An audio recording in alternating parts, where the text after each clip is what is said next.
Hello, good evening, and welcome from San Domenico. I'm Cecily Stock, head of school, and it's my honor to welcome you all tonight to our inaugural live stream San Domenico speaker series. I'm also very honored to be able to introduce our distinguished guests, Isabel Allende and John Bowermaster. We are so pleased to have nearly 400 guests joining us this evening. And among our guests are current parents, prospective families, San Domenico alumni, alumni families, Dominican sisters, grandparents, and friends.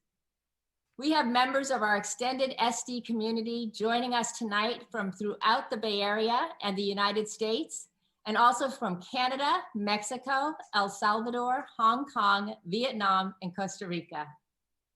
I would also like to extend a special welcome to Sister Gervais, who is with us this evening and who helped make this very special event possible. It's been a busy fall, and while the pandemic has presented many obstacles, San Domenico is also remarkably fortunate on many levels. Our expansive campus has been open since early September, and we currently have about 650 of our students from all 13 grades, day and boarding, attending school every day in person. In fact, we have more students coming to campus more often than any school in Marin. We also have students who have chosen to remain in distance learning, some here in the Bay Area and across the globe.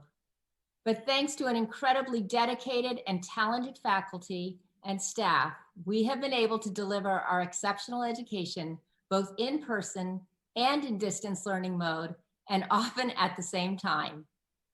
So while these are challenging times, necessitating decisions nearly every day that test our capacity to adapt and continually evolve in real time, we are all here because we are deeply committed to San Domenico.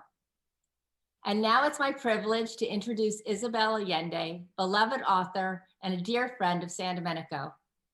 Novelist, feminist, and philanthropist, Isabel is one of the most widely read authors in the world. A Chilean born in Peru, Isabel won worldwide acclaim in 1982 with the publication of her first novel, The House of Spirits, which began as a letter to her dying grandfather. And since then, she has authored more than 23 best-selling and critically acclaimed books, translated into more than 42 languages. Allende's works entertain and educate readers by interweaving imaginative stories with significant historical events. In addition to her work as a writer, Isabel devotes much of her time to human rights causes. In 1996, following the death of her daughter Paula, she established a charitable foundation in her honor, which has awarded grants to more than 100 nonprofits worldwide, delivering life-changing care to hundreds of thousands of women and girls. She has received 15 honorary doctorates. In 2014, President Barack Obama awarded Allende the Presidential Medal of Freedom, the nation's highest civilian honor. And in 2018, she received the Medal for Distinguished Contribution to American Letters from the National Book Foundation. San Domenico has been incredibly fortunate to have Isabel share her gifts with us over the years as a graduation speaker, a guest in our English classes supporting the interests of our young writers, and a supporter of San Domenico's scholarship program. She is also the grandparent of 2 San Domenico graduates. And now John Bowermaster. John has served in a number of roles during his tenure at San Domenico, which lasted from 1994 to 2020. In addition to teaching English, philosophy, and religious studies, John served in a number of senior leadership positions, including principal and head of the upper school, academic dean, and dean of the faculty. He was also an advisor to the National Honor Society and beloved teacher to many alumni, including a number who are joining us this evening. John received his bachelor's from St. Mary's College and his master's from the University of San Francisco. He began teaching high school in Southern California in 1968 and arrived at SD in 1994 as our interim academic dean. Although he retired in June of 2020, John is back with us, currently teaching part-time online at San Domenico. as part of our distance learning program. John has been married to Monica Adelman Bowermaster for 54 years. He has 5 children and 14 grandchildren, and now lives with Monica in Portland, Oregon. Thank you, Isabel and John, for being with us this evening. Thank you for having me. And I as well. So, well, good evening, everyone, and welcome to this special evening with Isabel Allende, an hour, we trust, that will bring you hope and courage in these difficult times as our guest witnesses through her life and her writings. And I want to extend a special warm welcome to all the former students who may be in the audience this evening. Good to see you again, even though I actually can't. To all in attendance, Isabel and I thank you for your many excellent questions, and we will endeavor to introduce as many as possible as time permits. And so, good evening, Isabel. How are you this evening? Good evening, John. So nice to see you. You look as sexy as ever. Yeah, well, as usual, you put me at a loss, which is, you know, standard for where I find myself with you. I see that you are stuttering. Yes. Hopefully I'll survive like Biden.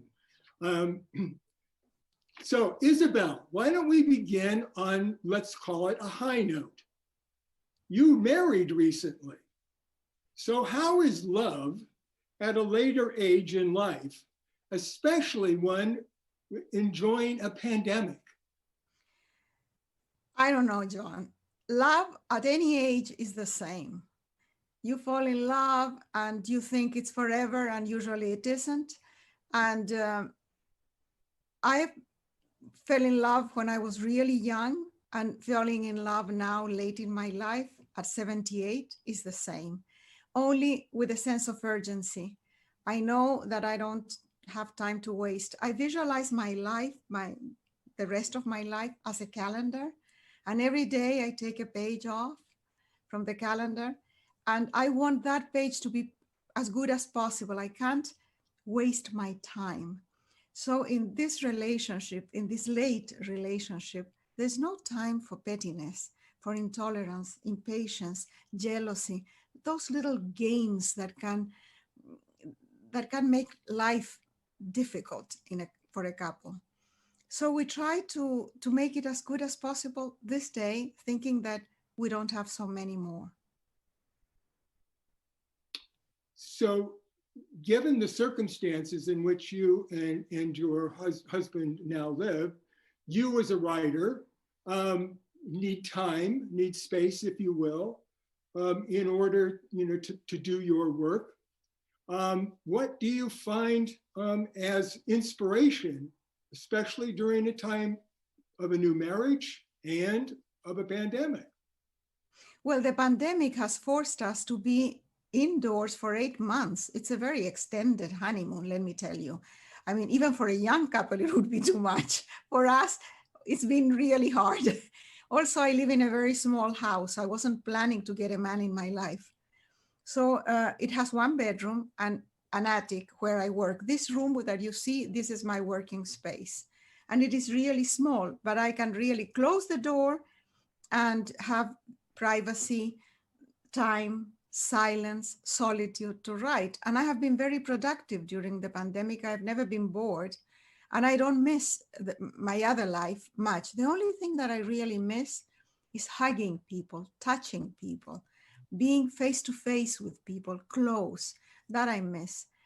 But and the other thing I miss is sitting in a restaurant with a white tablecloth, a glass of wine, and someone serving me food, and I don't have to wash the dishes. That I wish I had that again. And the rest of the time, the few hours that I'm free, I share with Roger, and we get along, so it's nice. So you mentioned the word solitude. So as a writer, you need time, you need to be alone. So where does a book begin with you? How do you start? Does it sort of burst forth like Pallas Athena from the head of Zeus? Or do you ruminate over it? Or do you discover it, in other words, through your solitude? How does it originate? It depends on the book.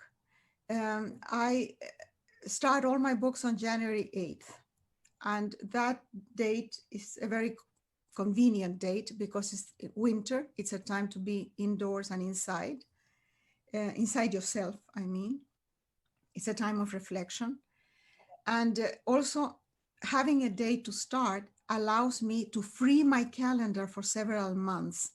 So before, when I had to travel a lot and have public appearances and all that, I could plan it so that I could have those few months for myself without traveling. That made it very convenient, but also discipline in the sense that if I don't have a date to start, I will be procrastinating forever, because getting into a book is a big commitment. It takes over all your life. And to make that decision, if you don't have a date to start, would be hard for me. I find inspiration in things I hear, in memory, in something that I would call the collective noise.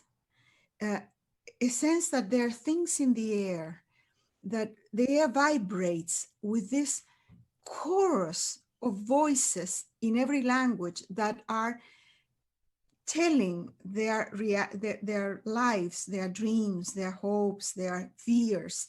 And all this noise gets into my head somehow. And then I have to select in the noise what I'm going to focus on. And usually it has to do with something that has been in my life for a long time, a demon, an obsession, an idea, an effort, a memory, a trauma. There are certain things that come back in different forms. For example, the military coup, repression, torture, violence, death, love, friendship, loyalty. So those things have been so important in my life that they reappear in the writing. Now, why do I choose to tell a certain story? For example, the story of A Long Petal of the Sea, my latest novel, I had the story with me for 40 years, but the time to write it was when the noise about displaced people, refugees, migrants, asylum seekers was so loud that I had to pay attention. And then the story came back to me, but I had it with me for a long time. So what determines that I'm going to write this story or that story? I would say the noise around me.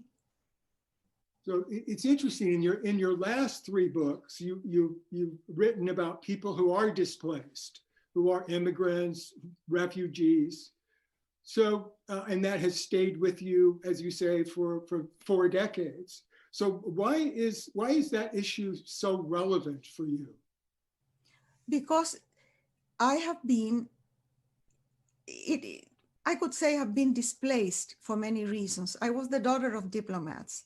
So my childhood and my adolescence, I was always traveling, leaving schools. I would stay for 1 year or 2 years in a school, and then I would have to go to another country in another language, new friends. Nothing stayed for long. And then I married in Chile. I had 2 kids, and we had the military coup. I was living, I thought, an ideal life in Chile as a journalist, as a young woman involved in everything that was interesting at the time. And then we had the military coup, and I had to get out. And I became a political refugee in Venezuela for 13 years.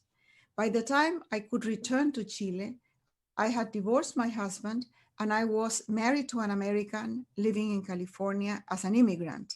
So I have been a traveler, an immigrant, a refugee, always with the feeling that I am an eternal foreigner, which is not bad for a writer because it forces me to pay attention, to listen.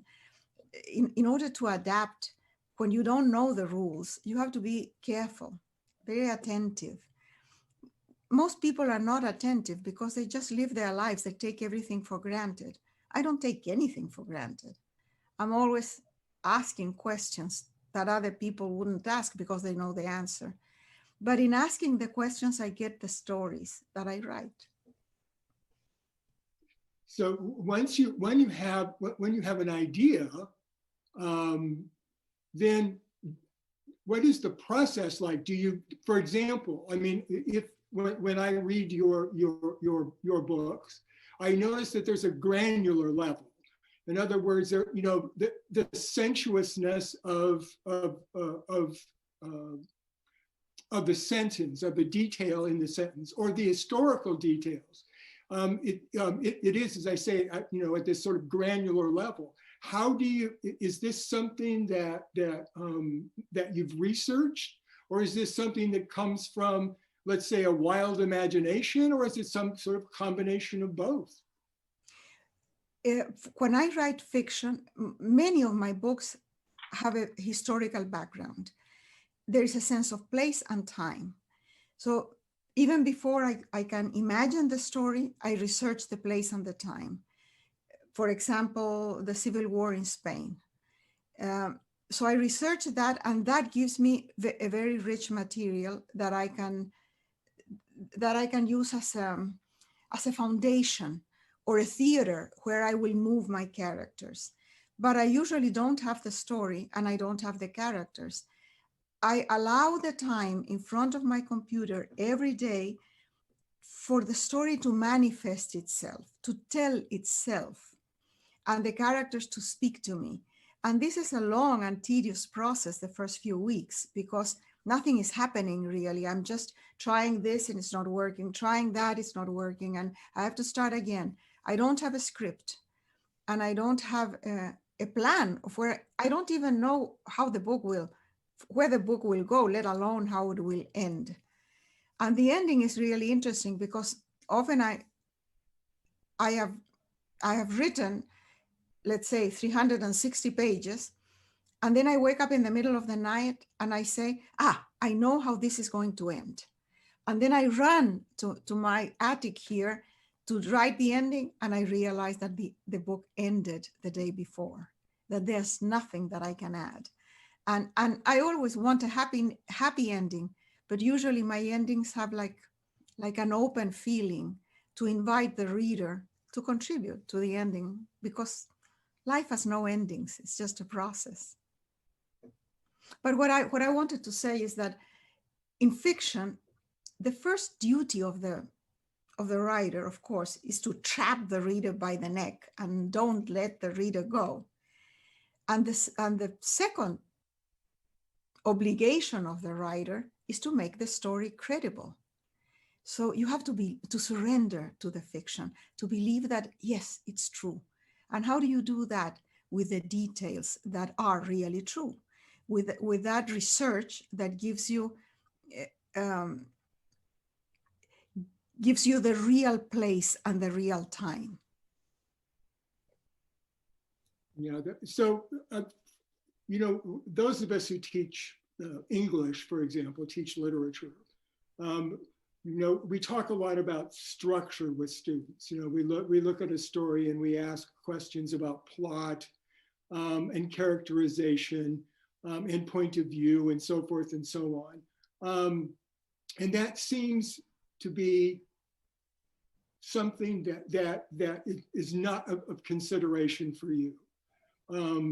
That in a sense, I suppose what the word I would use for what you're describing is it's an organic process. Yeah. And that organism has, as you might say, a life of its own. So when you're thinking about, when you're imagining the story in those days or weeks when it's germinating, so to speak, are you thinking about, do you write it down or try to structure something? Or are you, you know, I'm not saying that it's like, you know, it's sort of automatic writing like Jack Kerouac, but I'm suggesting that, you know, that it's neither plotted, you know, and structured, nor is it freewheeling. I mean, it's somewhere in between. I don't know how to describe that. You could do that. There is the craft of writing and the respect for the written word, for language, for grammar, for everything. What is my raw material? Just words. So I have to use them very well. And I write directly in the computer without a plan, and I correct 1,000 times until I feel inside the breath of the story. And then I can relax and I can let things happen more freely. Very few times, only once, I have had a script. And that was for a book called Sorrow, that is about the character Sorrow. And the character has owners. There's a company called Sorrow Production that owns the character. So I just could not write whatever I wanted without their approval. And that's the only time that I have had a script that I didn't follow exactly, but at least I had a road, and it helped. I wrote it very fast.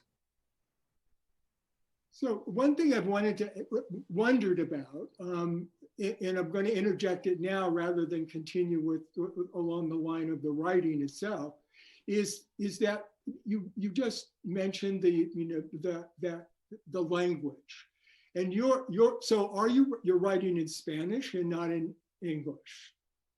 What's the difference for you in trying to express the same feeling in Spanish as in English? Language is like blood.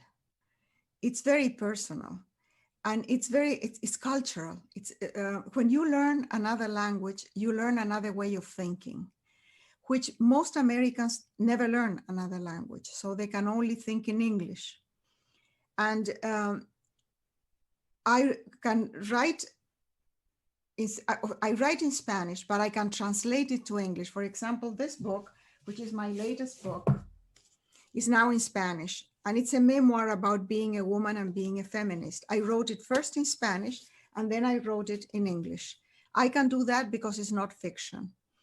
But when I read the translation of a novel, I compare the Spanish to the translation in English, which I don't do, somebody else does. It sounds different because it's another culture. I remember when Petch Peden was my translator for 19 books. We had a psychic connection, she and I. And she would call me, Petch, and would say, you know what? I can translate this, but it's too much. In Spanish, it's okay. In English, it sounds suspicious. For example, a love scene. There are certain things that a person in English would never say, and we say it in Spanish. So you have to adapt also language to the culture, of course. And for me, the only way that I can write freely without thinking, without any obstacle, is in my own language. I do all the important things in my life in Spanish. I count the few times I pray in Spanish. I write in Spanish, I make love in Spanish. Well, my husband doesn't speak a word of Spanish, that helps. Point. So back to the question of, well, let me ask another question about translation. So you do have conversations with the person who's translating. Yes. For you. Yes. And would you say that this is a sort of mutual understanding relationship, or are you, or what is it that you're actually, wanting the translator to English to accomplish? And it's not the letter, obviously, of the meaning, because you've just dismissed that with your example of a love scene. But so when do you think in English that the translator has got it? Usually they do. I have had excellent translators always. When Petch couldn't do it anymore, I have had a series of very good translators. So what I do is I just read it carefully, because certain things are missed in translation, usually irony and humor, because that's also very, very particular to a culture. And what might be funny in Spanish might be offensive in English. And so I have to be very flexible about that. And so the translators sometimes call me to say, what did you mean by this? To me, this sounds whatever. And so we talk about it. And at the end, when I have read the translation, I usually call them and we discuss a few points, but very little. And imagine, my books are translated to languages that I can't even read them because they are in another alphabet. So I have to trust that the translator and the editor will do the best they can. And that's it. And what has that reception from these different languages been like? I mean, do you notice, for example, when someone reviews your book in Polish, that something has been indeed lost in translation? Or I can't read the Polish review. It's in Polish. So I can only read the reviews in French, in English, Italian, and Spanish. So I don't know. But there are countries where a bad translation would never work. For example, Germany. The German reader is very sophisticated, and a book that is badly translated will have no success in Germany. Other places, they translate in a very casual way, and you have to put up with it. So be it. Interesting. So, as over your writing career, have your life experiences changed your writing? For example, you've written now. You've written children's books. You've written nonfiction. How have those sort of life experiences that over those years changed the way that you approach your writing or the subjects with which you choose? I don't know. I think that my life experience as a writer has taught me only that I can do it. It has given me the confidence that I can do it. And so when confronted with the challenge of another genre, for example, children's books, I know that if I give myself enough time, if I read other children's books, if I study, if I plan it well, I will be able to do it. Before, I didn't have that confidence. And my life experience is always good material for what I'm going to write. As I mentioned before, the military coup, I wouldn't be a writer today without the experience of being displaced, of having to leave everything behind, of all the losses. That gives me a sort of openness that is good for my writing. So I welcome whatever life offers. I have had some difficulties in my life and some very hard moments. And I always think with the back of my mind, welcome to the sorrow, to the stress, to the loss of this moment, because this makes me stronger, gives me a rich material, and I can transform this into something else, into a story, for example. So I have lost all fear of pain. Pain is fine. Suffering is optional.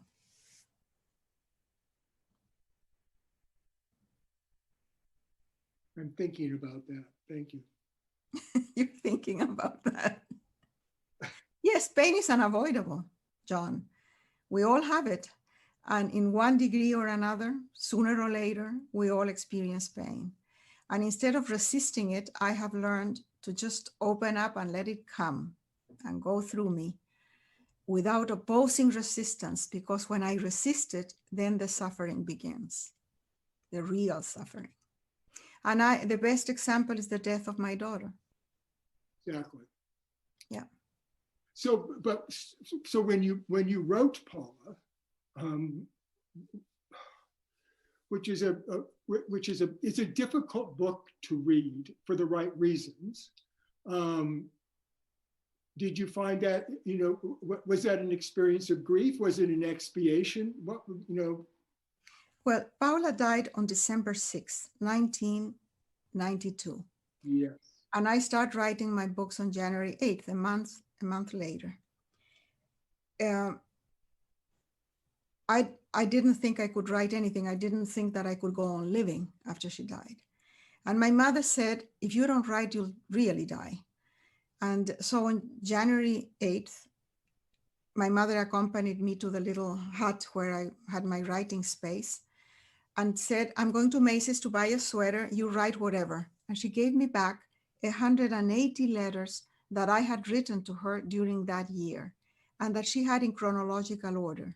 And she said, read them so that you will understand that Paula's only way out was death. And you will understand what happened and accept it.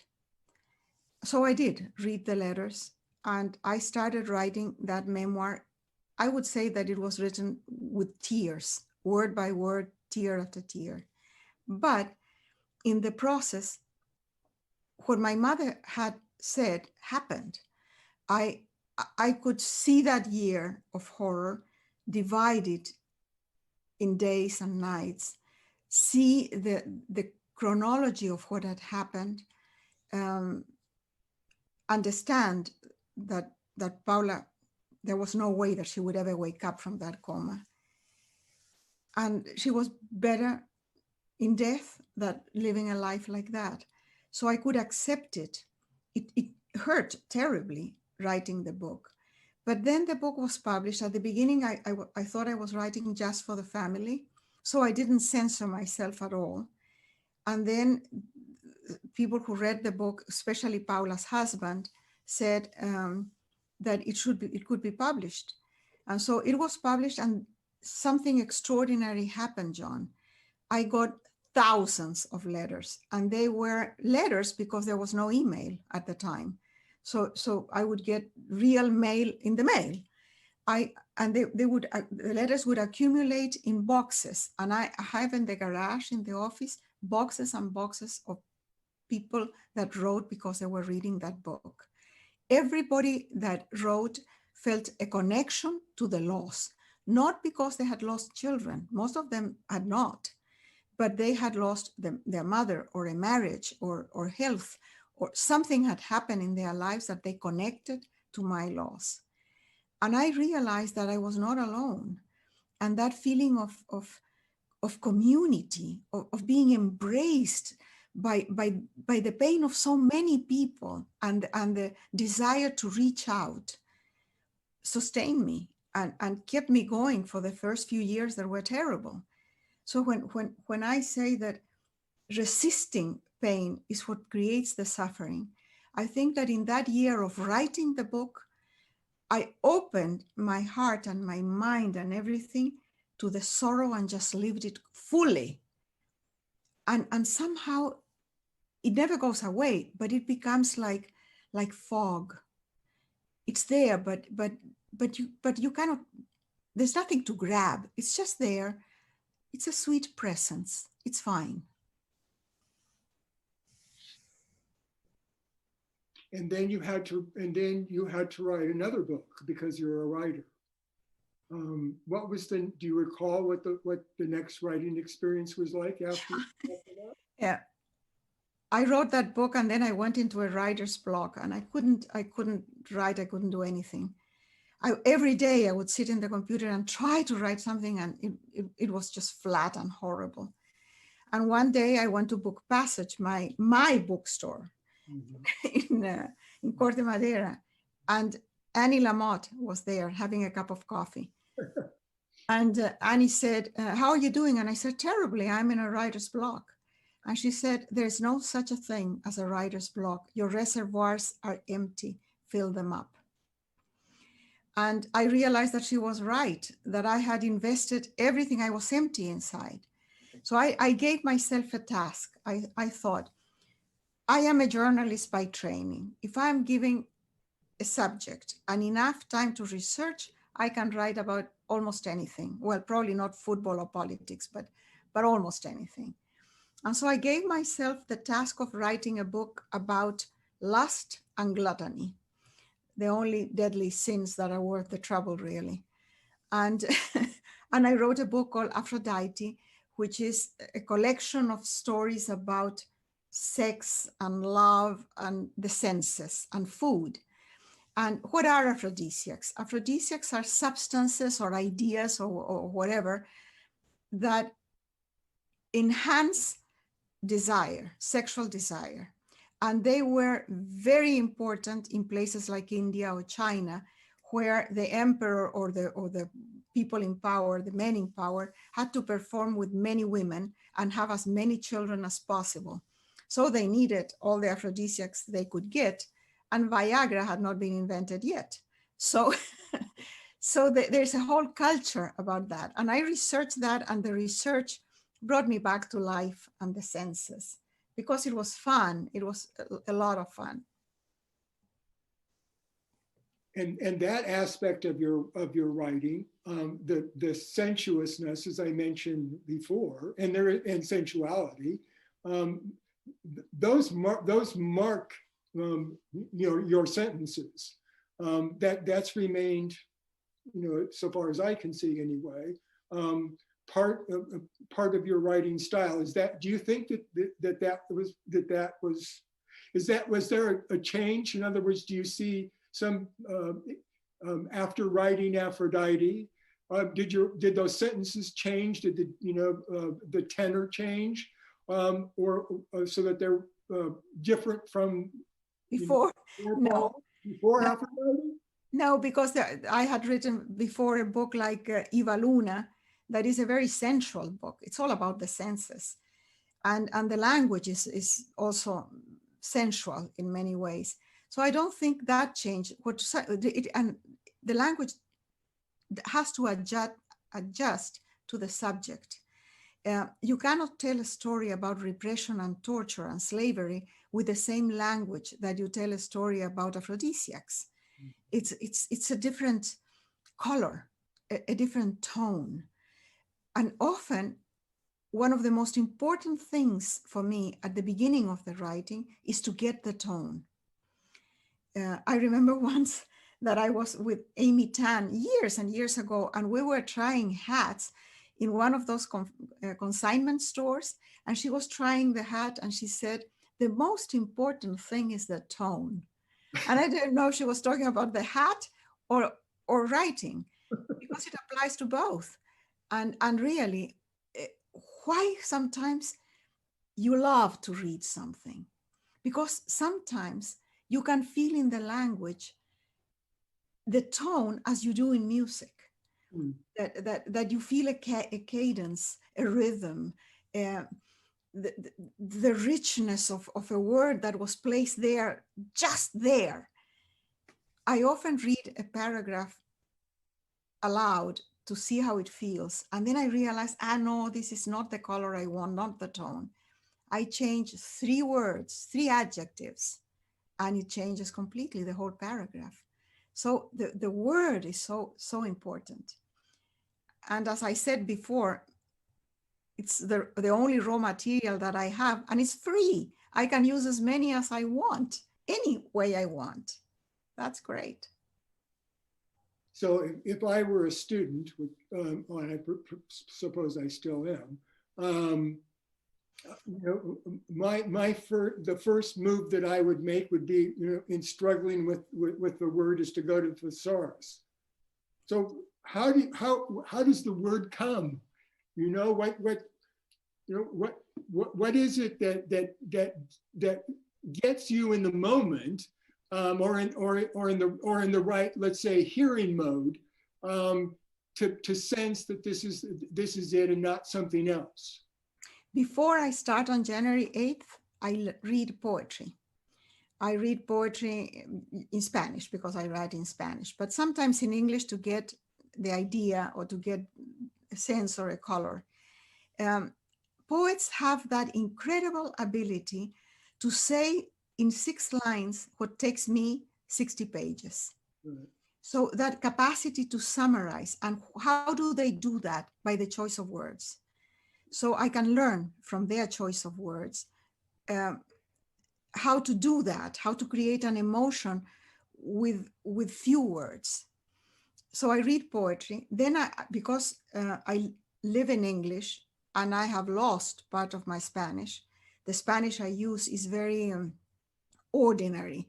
I talk about practical domestic things, but there's no elevated conversation in Spanish for me, or abstract ideas in Spanish for years and years now. So I read a lot, but I also have dictionaries. I can show you all. I don't know if you can see over there. Mhm. All those Yeah. are dictionaries of different languages, of synonyms, of magic, of I could symbols, myth, all those things that I can use. So I'm struggling with an idea, with a sentence, and there is always a dictionary that can help me. It's a solitary job, but it's wonderful because I have so many resources. There's so much available. So when some aspiring writer asks me, do you have any advice? First of all, I repeat what Elizabeth Gilbert said, the author of Eat, Pray, Love. I heard her in a conference say, answering that question, she said, don't expect your writing to give you fame or money. Do it because you love the process. And I've never forgotten that. And I would add, don't even expect to be published. Write because you really need to do it, because you love it, because it's important, because it's a need. That to begin with. And then I would say, read a lot, find the authors you love, study them, see how they go from one, how they connect the paragraphs, how they solve things, how they use language, study them. And I would also say, this is like sport. You have to train. In sports, you train and train and train, and nobody sees the training and nobody cares. The only thing that matters is the way you perform during the game. And it's the same with writing. Nobody cares how many drafts you have had to do, how many hours you have spent, the stress of it. Who cares? The only thing that is important is the final object, that is the manuscript. Nothing else matters. So invest in the writing, everything you are and everything you have. And maybe if you are lucky, something will happen. And when it doesn't, I mean, when you write something that you've invested so much of your life in, and for whatever reason or reasons, it doesn't, spark an interest as you thought. Does that change the joy that I sense for you in the process of writing as you look back on it, or is that something that that sort of rolls off your back like water in the shower? Well, I have never started something that I have not finished. So sometimes it takes me a long time to structure it, it doesn't have a form. It's like jello. It's colorless. But it's there, like an idea, as you said, organic. And I know that if I invest enough time, I will get it. So I do invest the time. And I have never left something unfinished. And I have been very lucky, because since the House of the Spirits, the same publishers that published that first book have published all my other books, except in the United States, where I have changed publishers several times. So I don't have the experience of the book in a trunk. But I can understand how frustrating that can be for someone who has spent years in a manuscript and nobody wants it. It's terrible. But so the one word, I mean, a number of words come to mind to care, like how you just used the word joy, for example, and richness. But it seems to me that the writing life is a life of great discipline, and that's something that we, especially students, find challenging. And for me, it's to ask a student, for example, to revise something. For them, it means just edit it, correct some of the errors. It doesn't mean to reconstruct or to reimagine it, or to, in a sense, to re-envision it. So that, what you're describing is not just a challenging, but it's a struggle in itself. To find the right words, to find the tone and so forth. So when you advise a young writer, for example, or anyone who writes an academic piece, an essay, is there, what about that? What about the process, the discipline that you think it requires? And it seems to me that the joy the satisfaction that accrues from that process. Well, that's why I said that if you don't love the process, don't do it, because there's no way that you can write a book, unless you are a total genius and very lucky, that you can write a book without effort and discipline. One thing is inspiration, that's the beginning of something, but the rest is all work. And if you don't like the work, you will not be able to do it, because it's many, many hours, and it's days and months and years dedicated to something, and you have to love it. And I don't give advice to young writers, because what has been useful for me might not be for somebody else. And I don't teach. I suppose that if I was a teacher, or a professor, and I had to teach long narrative, for example, I would have some strategy for that. But the first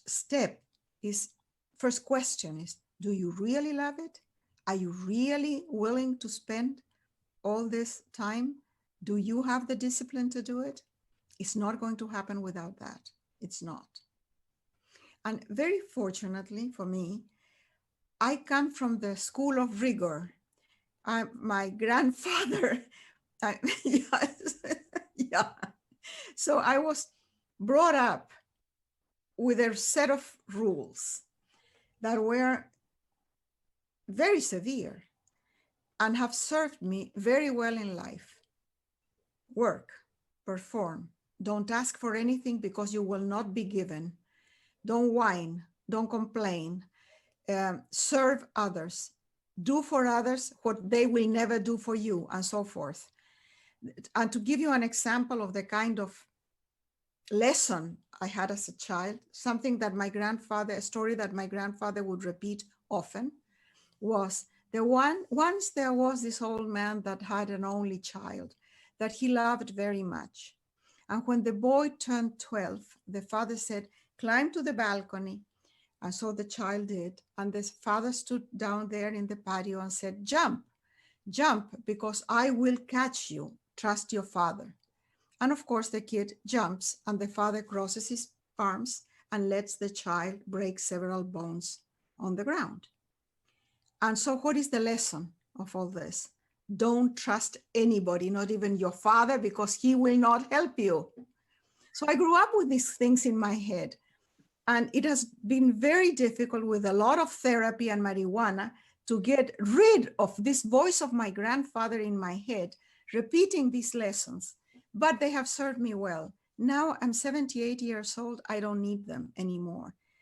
But they serve me for the writing. When I'm ready to go, to find a loophole, to skip something, I remember, perform. Discipline, do the work. Nobody's going to do the work for you. Don't whine, don't complain. It's important. Has your grandfather shown up in any of your novels? Yes, he's Esteban Trueba in the House of the Spirits. Thank God he died before he could read the book, because the book would have killed him. Oh, yes, it would have killed him. He was a much better person. Oh, yeah, he was a much better person that my horrible patriarch in the House of the Spirits. But that, the patriarch, the authority figure, the male authority, that was my grandfather. He was a tough Basque who had had a very difficult life. And he was born with something wrong in one hip, and one leg became in time much shorter than the other one. So he limped terribly. And so his back was all twisted, and he was constantly in pain, and he would never complain, take aspirin and gin. And he lived like that many years. He died, he was almost 100 when he died. And he was a wonderful man, in many ways extraordinary, and taught me a lot of things. And it is his voice, the voice of consciousness for me. So is the House of the Spirits your most memorable writing experience because of that association, for example, with your grandfather? Or is it Paula because of that circumstance with her? What? No, it was the House of the Spirits, because it was my first attempt to writing, and it was like free fall, nothing planned. I didn't even know I was writing a book. I thought I was writing a letter for my grandfather. It was only some days into it that I realized that it didn't work as a letter. It wasn't a letter. But there was an innocence and a joy in just pouring out everything I had. And it's about my family and about my country. So I had everything inside. I didn't have to research anything. There was no Google. I couldn't research anything, just what I remembered. And that innocence of writing, I have never had it again, never. Because I remember my agent told me, when she received the manuscript, Carmen Balcells, this great agent in Spain, called me and said, "This is a very good book, but anybody can write a first good book. The writer is proven in the second book and the ones that follow." And I realized that she was right, that all the other books that I have written have required work and the intention of writing a book. With the House of the Spirits, it was just play and the joy of telling. That was it. No restrictions of any kind, no rules. I had never read a book review in my life. I had never taken a class. Even my grammar and my spelling was a disaster. So it was very, very joyful. That's a wonderful description of play. Where there are rules, there are limits, but one is sort of in the moment. That's a silly way of putting it, but so one last question about the writing then. So the writing has changed, obviously, from with the loss of innocence. So is there a sense in which, and so not that this is the end of your career, but you've talked about aging and so forth. Where do you go from here? Or do you go from here? What does January 8th look like? And I'm not asking you to give a topic or whatever, but how are you moving towards January 8th? Well, I'm scared because I don't have anything in mind, nothing at all. This time of the pandemic, I finished this book that I showed you, and I have a manuscript that is already in the process of being translated. So I've been very productive in these months, but I need to think of something for January 8th, and I don't have anything yet. But on January 8th, be sure I will be sitting here and I will be writing something and letting, somebody said, you just show up and open a vein and let's see what happens. So we'll see. Yeah, but you And don't the joy of writing is still there. What has changed is the fact that now I know that there is something called the book industry that I had no idea it existed. I know that really, John, I didn't know. So now I know that there are publishers and editors and critics and readers and interviews that I didn't know at the beginning. And so in that sense, the innocence is lost, but each book is a new experience. You have to invent everything again and work like crazy to make it happen. And so be it. It's joyful. It's wonderful. It's like life itself.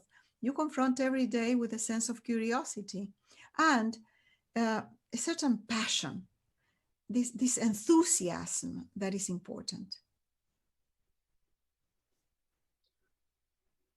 I have one last question.